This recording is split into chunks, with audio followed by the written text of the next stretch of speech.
Less than 24 hours, Georgians will be under a shelter-in-place order. McDonald, though, said he did not know the man was handcuffed and was trying to use his foot to pin him to the ground so he could be handcuffed. If your friends, neighbors, or local organizations are not complying, report them to us.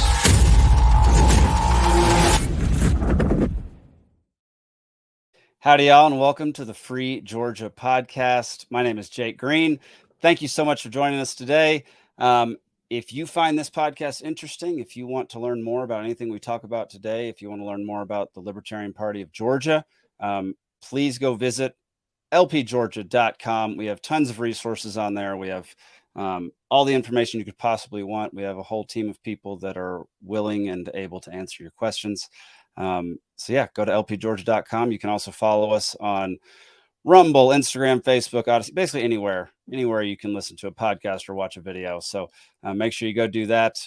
Today I have a guest, Mr. Aaron Bowman. Aaron, welcome to the show. Hey, how are you? Thanks for having me on. I appreciate it. Absolutely. Thanks for joining. Yeah. So for those who don't know who you are, can you just give a brief intro to what you do? Yeah, so obviously my name is Aaron Bowman. I have a pretty diverse background, I guess you could say. A lot of years. I retired from the Air Force in 2016. I've had just about 19 years in law enforcement, and within the last 4 years now, I've really gotten into just being more self-governing, more self-custody, not necessarily living outside of everything that we have currently, but just being more aware of myself and how I want to be governed. So that kind of, with the pandemic that came on, kind of led me down the road of how can I do things without the tyrannical overreach of the government coming down on me. And that led me down the path of unincorporated associations, or the really sexy term of private membership associations. So after doing a bunch of reading and studying and court opinions and legalese and just really diving into it, we set up a PMA here out in Connecticut, and we've been going strong for 2.5 years now, I think is what it's been. But yeah, so that's kind of it in a nutshell. And Nice. That sounds, I mean, reading through legalese and court documents and stuff sounds like the most boring thing on earth. Oh, it's the best Friday night ever. No. So was it like the pandemic and the lockdowns and everything that sparked this interest, or were you already leaning that direction beforehand?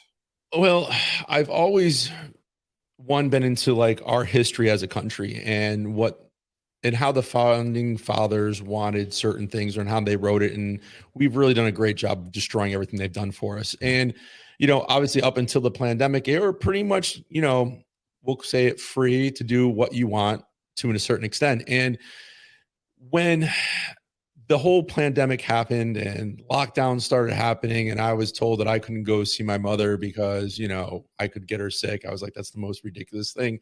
I've got 5 kids. They go to school. It's like going to a third world country when you go into a school. So they're bringing back all kinds of, runny noses and coughs every day anyways. So I found that very disheartening. And then I started to get involved with Pam Popper stuff with, Make America Free Again, I think is what her thing is. And, I'm in Connecticut, we are the Constitution state. Unfortunately, we've really lost our roots of where we've come from, and we're completely the other end. And so that really had a hard time getting off the ground, but I ended up meeting some other individuals that are actually 2 of my trustees now with Liberty House. And we said, hey, listen, we just need to get together with people. We want to just have this, we called it a freedom festival. We didn't know what else to call it. And we literally threw it together in 2 weeks, and it was smack dab in the middle of the pandemic. And we had local farmers and vendors come in and people that make their own things and sell stuff. And we threw it together in 2 weeks in a warehouse space, and everybody was getting together and giving high fives and hugs and shaking hands. And it wasn't none of that fist bump or elbow garbage. And we were just, being normal, and kids were in the bounce house, and we just had a good time. We were like, all right, there needs to be a way to do this. And to be able to protect ourselves as much as possible. And that's where, we kind of went down the road of the unincorporated associations with the PMAs. And I ended up getting set up with a a guy who on the surface seemed to know a lot. And as things progressed, I left that association or that group just because some of the things I didn't agree with, which was being said. And we ended up starting Liberty House, and we've done everything from preparedness classes to mead making to homeschooling to everything in between. So, it's ours is a little bit different. Our ministry, I guess you could call it, is more of building a community base. And so we have people within our network that we know we can rely on, and we try to do it within a relatively close distance. So should we have to walk, we could get there. And we were kind of set up in the surrounding towns around us. And we have some members that are a little bit further, but it's just one of those things where we get together once a month for some form of Bible study or religious talk. We do the homeschooling.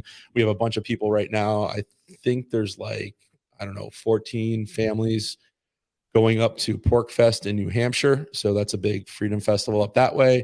And so they're going there this week, and we've got a couple spots set up. So, it's just, it's been a great way to really build a close-knit circle of people that I know I can rely on if I need to. Interesting. Can you define what a private membership association is for people who don't know? Yeah. So a private membership association is basically, all right, how can I put this? So it's a group of like-minded people coming together for a common cause. So that could be religious, education, it could be survival based, it could be political based. And basically it's, let's say you have a handful of people that say, hey, listen, I want to learn how to be more self-reliant. You could start an association that people want to join because they want to learn what others are doing within your association to become more self-reliant. Or maybe it's, I want to run for a political office in town, so we're going to form a association to help run for a board of ed or something like that. It doesn't necessarily have to be for necessarily like survival or any type of like community based. It can be for other things. And basically it's protected by the First and 14th Amendment. We have the right of association, the right of freedom of religion, free speech, and that sort of thing. So what we stand on is that we have that right of association. So even if some statute comes out or some ordinance from a governor comes out and says, hey, you can't meet more than 4 people together unless you're family members or some kind of craziness like that, like during the pandemic rather, you can say, no, we have our right of association. You can't infringe on that. So I found that to be very important, especially with my family. There's 7 of us. So, we all live together under one roof, and we wanted to go out to a restaurant. We had to sit at 2 separate tables. Like, it was just crazy because they're like, oh, there's no more than, 4 at a table. I was like, yeah, but there's 7 of us, and I'm not splitting up the kids. Like, that's just insane to me. So that's where a lot of this kind of started to stem from. And then working with other freedom-minded or self-governing minded individuals and businesses within the area. So, I've set up associations for people that run farms to coffee shops to butchers, and I've done it from here in Connecticut all the way out to Hawaii. So they're recognized in the majority of the states. There's certain states that recognize certain things more than others. And you're going to see me looking over here because I have like all my notes so I get everything right, because there's just so much.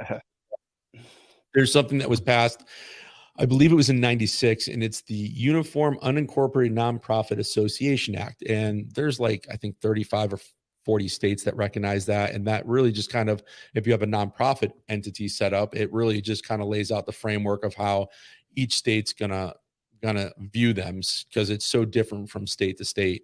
And I think that was one of the biggest things when I got into this, is I was told that, oh, it's the same in every state. You can do whatever you want. And you can, as long as you're not causing a clear and present danger, you can do anything. And I'm like, it doesn't kind of seem right to me, because we do have laws in place for the general public and the general welfare of our communities. So the more I dug into it, I was like, okay, that's really not the case. It depends on each state you're in. So like some states will look at an unincorporated association or a private membership association as a legal entity, which can sue and be sued. And other states, they don't. And the legal aspect would fall on, or the liability aspect rather, would fall on the trustees or board of directors, whatever you'd like to call yourself, the people that kind of run the association. Interesting. So is a PMA like basically organized around a single idea or a single interest? Usually, you could have it under a couple different interests, but the way I explain it to people is like, let's say you want to have a community garden and everybody wants to join the association to learn how to garden, to be more self-reliant, and to partake in all the bounty that that garden provides. You can have an association set up for that. Your association then can't do paint jobs or brake jobs on the weekends, right? Like it has to be set up for a specific and particular thing. Now, you could have an association that's just that, an association. You can have some that are more faith-based. You could have a ministry like we have set up. And then you could even go as far as, if you really wanted to set up, like, a lot of people want to have more of a religious aspect, more of that protection of freedom of religion. So they set up what we call a free church, which is just a church that's not, not incorporated or registered anywhere with the state. Interesting. You've mentioned like it provides protection under the Constitution because of the First and 14th Amendments. In what way is it different than an individual who has protections under the Constitution? Because I've seen, people's constitutional rights get trampled all over the place. Oh yeah, they do constantly. So what's like attractive about creating a PMA and having, I guess, more people involved in it? Like what's the attraction there? So I guess the attraction is, individually, yes, we have all of our unalienable rights that are protected through the Constitution that were given to us from, for me, God. It could be a higher power, greater creator, however you want to look at it. But when it comes to the right of association, it's that, we're not lone wolves. Like, we like to be around other people for the majority. We like to have that connection. We like to have that community. And as we saw through the pandemic, there was a lot of, hey, you can't do that. You have to hug somebody through a plastic sheet, or, drive by for a birthday and honk your car, like ridiculous stuff. So when people start to understand that you have this right of association, and if you can show that you have your founding documents, which would be your bylaws, your articles of organization, you're setting up, I hate to use the word corporation, but you're setting up an entity, and it needs to be run a certain way. And that gives you your standing when you're tried in court. So you can look at different court cases that back the right of association, and you can say, no, I don't care what you say. I'm meeting with my members, and two of the key words are, you're not open for public accommodation. You have exclusivity to who your members are. And when you have that, even though you have your individual rights, coming together as a collective whole, you have this right of association that you can stand upon, and you can't be pushed around and say, no, you can't meet, you can't get together for a cookout, you can't do this, you can't do that. And I think that's where the attraction comes to. And then within that association, not that association is set up primarily for any type of commerce, but then commerce naturally takes place within that association. So within our association, I have a lady who makes sourdough bread in her house, and I use Liberty Dollar Financial Association, which is another association with Wayne and Kathy Hicks, out of, I always forget, South Carolina, one of the Carolinas. And I've done work with them for a while, but they do everything. They have an association that's set up for banking purposes, but set up with backed by silver. So I'll literally send, a half ounce of silver digitally, or I'll give her, the paper form, and she'll make sourdough bread for me. And I take it, my family and I eat it. And it's not going through any FDA or USDA nonsense. I know she could have 30 cats in her house, and that's my decision to contract with her to be able to buy that bread, because I like the way she makes it. And that's really how things should be for us. Like, the government overreaches so much. And again, people say, well, isn't it, contradicting because you were in the Air Force and you have a state law enforcement job? Yeah, I've seen that side of it, and I'm not really happy with the way things are done. And I can't even tell people with a good heart these days, yeah, you should join the military, because it's such a mess right now, and all the wokeness and everything they're doing. Like, I'm almost embarrassed sometimes to be like, this is our fighting forces. But I digress. So anyways, it's I think that's the reason why people really want to either start an association because they want to say either they're homeschooling, or, I set up one for some homeschoolers that participate in sports, and they really wanted to be able to say who they could let in their association and who they don't let in.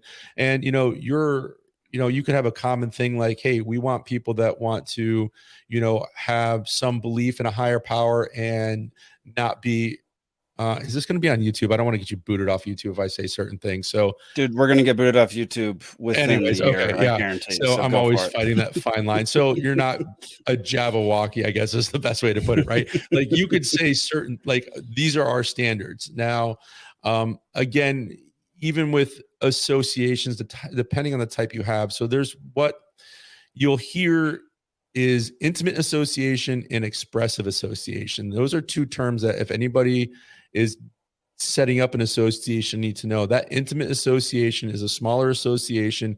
Think of it as kind of like a family. It's really tight knit, maybe 100, 200 people. There's not really a limit. It just, when you look at the legal aspect of it, it just says, intimate association and expressive association. Your expressive association is more of your larger association. So think of like any type of political movement, any type of political pact or anything like that, or where there's a very, very large group. So like your attorney is part of the bar, they're an association. The Boy Scouts of America are an association that would be more of an expressive, just like the NAACP is an association that would be more of an expressive association, as opposed to like Liberty House or East Coast PMA, which would be a more of an intimate association because of the number of members.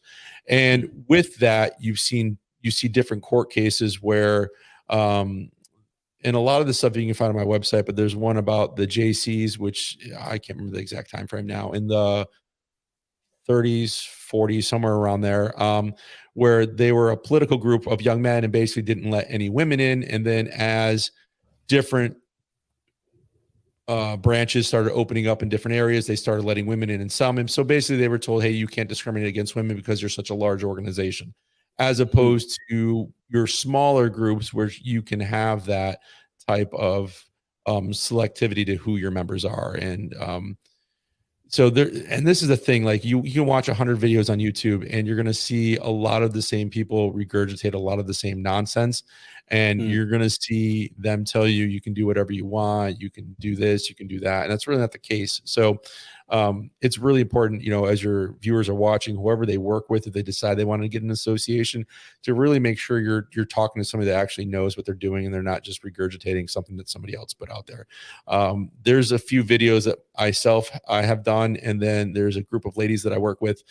We actually started the PMA Manifesto, and it's just the PMAmanifesto.com, and we really brought like these 12 myths to the forefront of associations. Like, there's a bunch of them, but the biggest one is like, if you have a 508c1a, you are tax exempt. And we just really kind of blew that out of the water, and a lot of people weren't happy with us. But, the two Angelas and Erica that I work with over there are really good in what they do. And so for the longest time, even I kind of fell into this, and because the person I believe was in a position of authority talking about this, I was like, yeah, okay, that kind of makes sense. And then as you look at it, you're like, yeah, no, that's not how it works. And really, you'll have companies that set up these 508, they call them entities or churches. And really a 508 isn't a church or an entity or any of that. It's just tax code. And basically that tax code just says if you're a church, a synagogue, a mosque, an integrated auxiliary, or an association of churches, if you meet the requirements of a 501c3 as a church, you're automatically tax exempt. And so they manipulated this to make it sound like if you had any faith-based organization, you were tax exempt. And, that's just one of the things, unfortunately, there's people out there that prey on other individuals who are looking for answers and ways to be able to live a more free life within the society that we live in. And they end up getting bad information. But I'm sorry, man. I don't even realize what your question was. I kind of just rambled on there. No, sorry. It's good. It's all good information. It's all information that people need to know and people want to know. So I have a question. The lady who bakes the sourdough bread for you, and you buy through the PMA, if she were to would she be allowed to sell that bread to somebody outside of the PMA? Oh, sure, she could, but then you're putting yourself a little bit more at risk, I guess, because when a member signs an agreement, they're basically saying, okay, listen, I know I'm joining this association or this ministry, whatever it is. We'll just use association as a catch-all. And there's certain ways of handling disputes. So there's, alternative dispute resolution, whether it is set up for binding or non-binding arbitration or some type of mediation. So like if I happen to get sick or there's, a bunch of cat hair in it, because she has 30 cats, not that she does, but let's just say that was the thing. I could say, hey, I'm not really happy with this and what have you. So yeah, I mean, anybody's free to, have transactions or, be in commerce with anybody else, but within the association, it's all private. So when I, let's say, example, pay her in silver, that I doubt she's reporting it anywhere, just as if I was to pay her with cash, just like your average bartender or waitress, they only claim what's normally on their W-2s, and then the rest, just goes in their pocket. So, again, associations aren't necessarily set up for commerce, but commerce naturally happens, or transactions naturally happen within the members. So again, if I know somebody mows lawns and has a lawn care business with my association, I'm going to contract with them before I go find somebody outside of the association, because you want to kind of keep those funds within the community, and that's how everybody kind of grows. Now, again, there are liability wise, depending on what state you're in, again, the association can sue and be sued, or it falls on the trustees. And then if whoever's setting up the documents for somebody, and again, you don't need to hire anybody. Like, you could write this stuff on a bar napkin if you wanted to. And really, it's just bylaws, articles of organization, and a membership agreement. But you need to have certain things in there, because my goal setting this up for somebody is I want everything to be handled in-house as much as possible before it ends up in the court system. And if it were to go, let's say you and I had a disagreement, you're like, hey, I'm taking you to court, I don't like what you did, and we didn't follow the outlines of dispute resolution that are in the bylaws. When we go to court, I would say, hey, listen, we have this stuff set up. We're a private association. Jake didn't want to adhere to this, and this needs to happen before he come into court. Most courts are going to want to see things held within house beforehand, just like if it was a Moose Lodge, Elks Lodge, VFW, American Legion. All those are a form of association. Most of those are corporate, where they're registered and filed with the state. And what you're doing with an unincorporated association, you're not filing anything with the state. So you don't have to deal with all that red tape and all that state nonsense stuff, as far as filing all of your paperwork. It's very private. Nobody knows really, for the most part, unless they're a member, who runs the association, because it's not on file anywhere.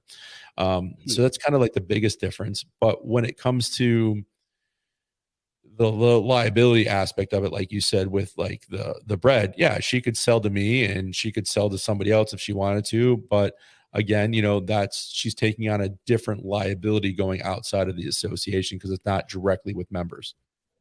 Gotcha. And if she does that and there is a problem and somebody complains and somebody tries to, let's say, sue her, would that fall on the PMA, or would that fall on her individually? It would be on her individually, because it wouldn't have any ties to the association. Interesting. Okay. What's the internal politics like inside one of these associations? Like, you mentioned, like, there's no one on file or no one in charge that's on file anywhere. Like, how does it get set up? And like, for the Libertarian Party, I know it takes us forever to change bylaws and add punctuation and things like that at conventions. Like, what kind of internal politics happens within PMA? So this is and I think this is what's really attractive about it, is the fact that, one, nothing is registered with the state, right? So you could sign up for a 7-day free trial to Westlaw, and you can actually get, they have actual, I don't want to call it templates, but an outline of what sections should be in an association. So you'll have your bylaws, you have your articles of organization, you have your membership agreement. And basically there's certain sections throughout that says what your mission statement is, what your objective is, what qualifies as a member, the member selection process, any type of dispute resolution, how finances are being handled. And then normally there's other committees set up within the association. So you have your founders. So they could, some people like to be called board of directors. Some people like to be called trustees. So you can have your founding trustee and 2 co-trustees, your board of director, 2 co-board of directors.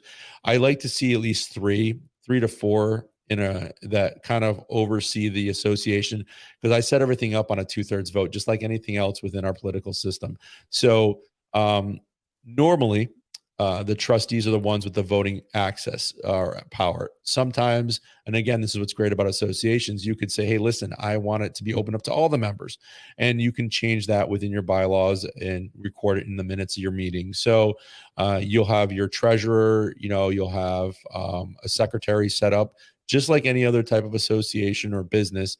And you can set up your meetings either monthly, quarterly, annually, however you want. And that's the great part of this. You decide as the trustees, the founders putting this together, how and when you want to meet. And then within that, like for us, we have an advisory board, and our advisory board is made up of our most active members. So it takes a little bit of the, I don't want to call it responsibility, but pressure off of the trustees. So, the 3 of us might have other things going on and we can't set up our fall festival. So we'll have, a couple of the advisory board members say, hey, we're going to take this on, or we're going to do a screening of that. I can't think of that movie that just came out, The Real Dr. Fauci.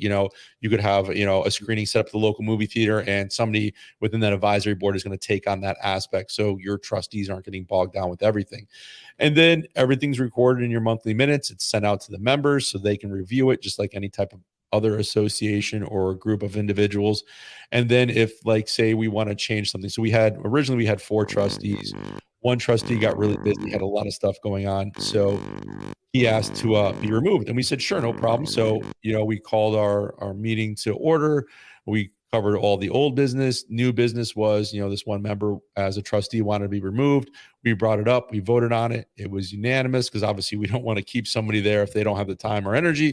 So we said, hey, no problem. We'll remove you. We left that seat open, and we sometimes rotate other members through so they can kind of see how the other side of things work and the back end of it. And then that's pretty much it. Dispute resolution wise, we haven't really had any disputes to come up. There's other associations that I didn't necessarily set up, but people have reached out to me and said, hey, listen, we have one trustee that's not acting in the best way for the association. They have opposing views. They're being very toxic. I said, all right, so just get together and vote it out. And if you want, bring in all the other members. Again, it's your association. Run it how you want. There's nobody that's telling you anything. And, I think that's one of the big aspects that people like about it, outside the fact you don't have to file anything with the state. Usually the only time anybody sees your bylaws, your articles of organization or your membership agreement is, one, if you're being challenged by the state. And we see that a lot with more of the associations that are set up for education. Or if you're going to get a checking and savings account for the association. And unfortunately, as much as I hate to say it, Bank of America is really good when it comes to associations, unincorporated associations. I wish it was more of the local credit unions, but we've seen a better response with Bank of America. But like for ourselves, we do stuff through Libertarian, and we use crypto. So that way there, it's a little bit more private as far as transactions and that sort of thing. Interesting. Man, these seem very cool, and something that I definitely didn't know about until Elizabeth told me who you were and what you did. And so it's crazy because they've been around for so long. Like, it's not like it's something new. Like, I mean, and again, certain things get bad raps. Like, yes, you can find information in court cases. You can go to Google Scholar and look up court cases of unincorporated associations or PMAs. Something else I also like is in unincorporated business trust, which came out of Massachusetts in like the 1700s. But like, if you go to the IRS website, they'll say those are a fraud because obviously people are trying to avoid paying taxes. And whether you use an S corp, a C corp, sole proprietorship, LLC, and you try not to pay taxes, you're going to get caught eventually. And as much as I like to be a tax protester. I just don't have the time to study that right now. But anything can be used for evil and wrong. So like, again, when it comes to the associations, there's still laws in place that you have to follow for the better good of society. So like, and some of the examples I use is like, I can't set up an association to sell fentanyl. I can't set up an association to run a brothel here in Connecticut because I'm not in Nevada and it's illegal, and that's where we've seen a lot of some of these cases have failed, whether they're set up as a church or a PMA. So for example, there was a church that was set up, and I'm not sure if this court case is on my website or not. It might be, but basically these people set up this church and they were taking in all these donations and money, but they were using it for self-inurement. So basically they were taking all the money in and they were buying up properties or cars, kind of like what Black Lives Matter did over the last couple of years, where they started buying up all this property for the people that were running it.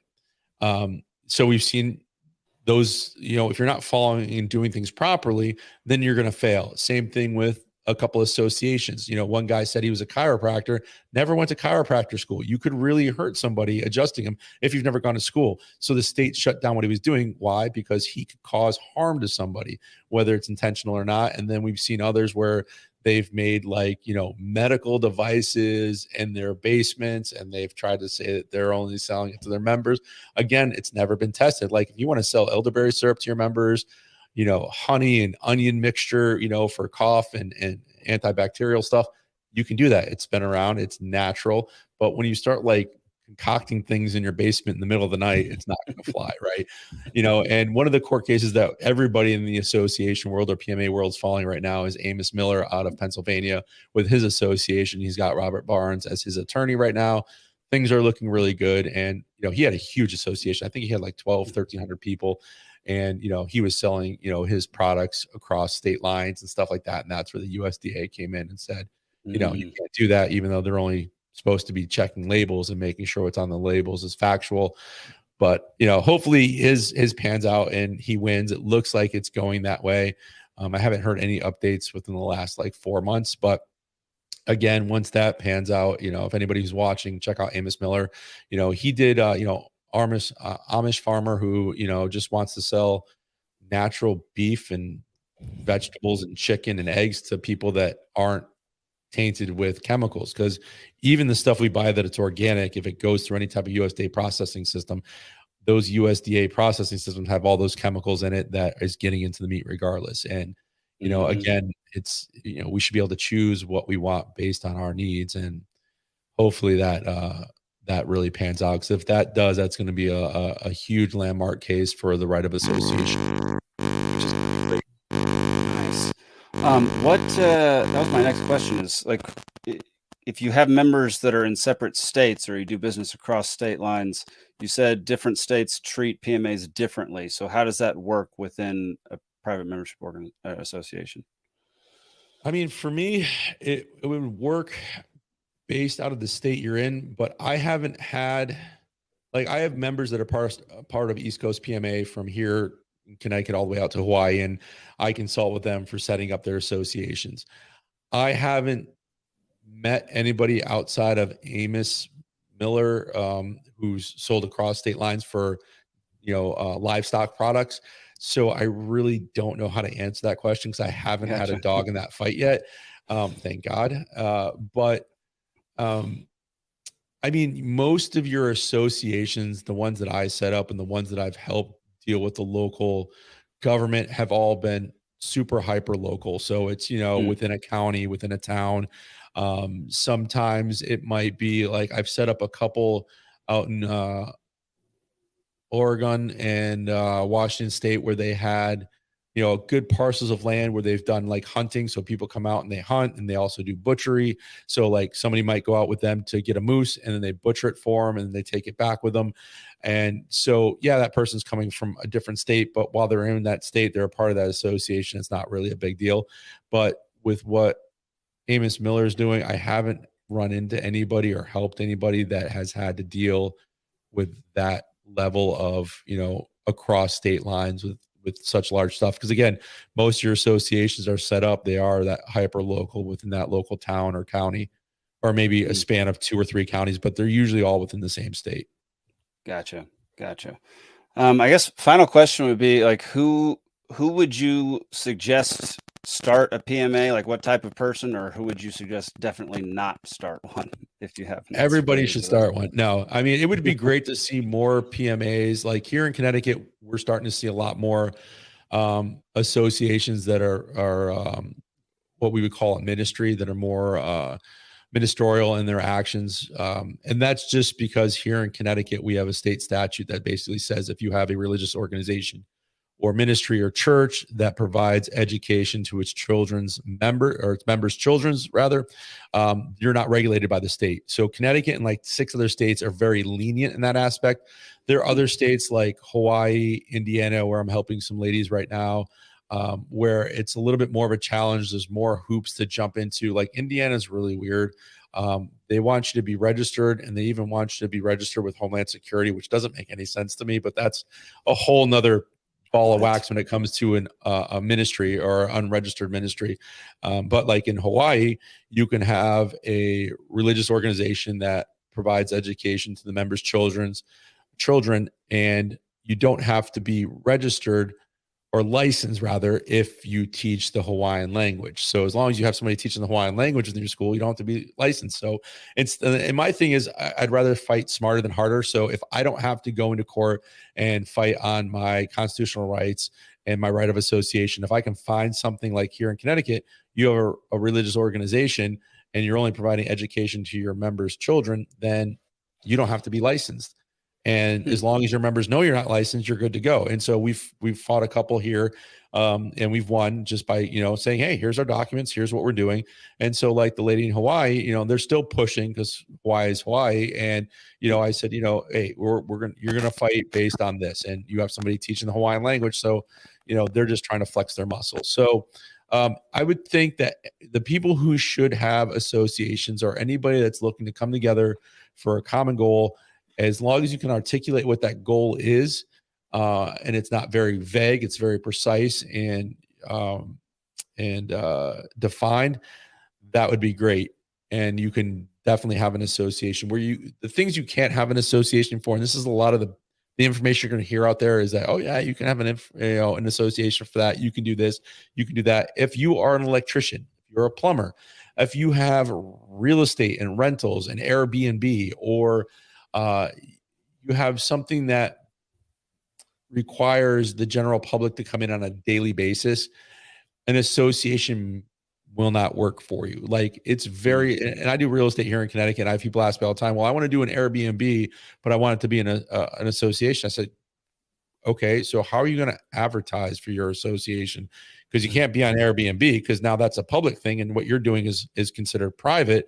It'd be like, if, Jake, you were coming out to Connecticut, and I said, yeah, I've got a tiny home you can rent while you're out here. That would be a different story because we know each other as opposed to you going online trying to find it. So there are certain aspects where it doesn't work. And I've told many people, I'm like, just have an LLC, just have a sole proprietorship. You're still going to pay less taxes in the end than anybody that's a W-2 employee, but you are going to be under a little bit more scrutiny. And there are things, that people can do where they have LLCs that manage a PMA. So you kind of have the best of both worlds, but that's a whole nother ball of wax and story. But yeah, I mean, if you have a common goal, if you're looking to,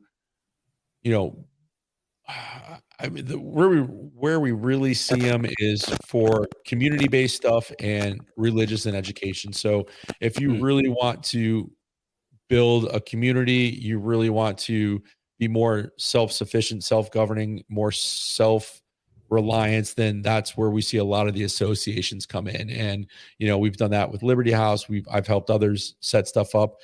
But again, like I've set up butcher shops, and these individuals have farms, and people either bring their livestock to them to butcher, or they go on site to homesteads to butcher. But the whole purpose of them joining that association is they want to learn how to butcher smaller animals themselves. They want to see the process. They want to be more hands-on. It's not like you're just bringing it to a local butcher, dropping off and leaving. There's more of that educational aspect to it. And I think that's what makes the association so appealing is not only, can I learn something, but now I'm also connecting with other people that have that same like-mindedness, that want to do the same things that I want to do. Or, I mean, heck, you could set an association up that's all about conspiracy theories, and you guys get it together every night, talk about conspiracy theories. It's whatever you want it to. I mean, probably be right about everything, but again, it's one of those things where you can set those things up and say, hey, listen, this is why we're coming together, and it could be very, you could have many different things under one thing, like what we're doing with Liberty House. We have our religious talks monthly. We do our potlucks and our members meetings, and we do homeschooling, and we do, like, we've done different preparedness classes and stuff like that. Like one we took a 5-gallon bucket, turned it into a washing machine with a old school plunger. And we just did one that was for mead making. Hey, listen, if you know how to make some mead with some honey, who cares if the world falls apart? At least you'll be able to get a good buzz on, So it's just those things where, it's really almost limitless in what you can do, as long as you're doing it properly and you're not infringing on anybody else's rights. Wow. I love it. Thank you so much for giving us some info on this. Really appreciate you coming on the show. Yeah, I appreciate you having me. Absolutely. Can you tell people where to find you, where to look up your information and that kind of stuff? Yeah. So you can find me at eastcoastpma.com. There's also a Facebook group. There's a Telegram group. You can find those links usually through Rebel Alliance, is my YouTube channel, where we talk about associations and different legal aspects of it. You can also go to the pmamanifesto.com. You can get a bunch of stuff over there, and we're actually getting ready to release over there a DIY template. So if you're really hands-on and you want to do it yourself, it's definitely more cost effective that way. And then we also offer consulting sessions, so if you should need help and stuff like that. I believe my stuff's on Rumble too, because it automatically populates from YouTube. Odyssey, I'm on there. I haven't updated lately. And there's also a podcast called The Rebel Alliance, which once I finally move into my new house, my home studio will be set up, and I'll be out of this office space. I'll be able to actually get more stuff done, because sometimes it's tough with the 5 kids and the wife and work and stuff like that. But I bet so. Yeah, this is great. Awesome. Well, Aaron, thank you so much. And anybody out there who's watching or listening, if you found any of this interesting, go visit his websites. Go to lpgeorgia.com to learn more about Libertarian Party of Georgia and how we're implementing freedom and liberty across our state. Make sure to tune in on Thursday nights for Liberty Libations, 8 p.m. live show for 2 hours, where we get into conspiracy theories and dive into all sorts of stuff. That's it. We'll see you next week on the Free Georgia podcast. Thanks, Aaron. Thanks for having me. Absolutely.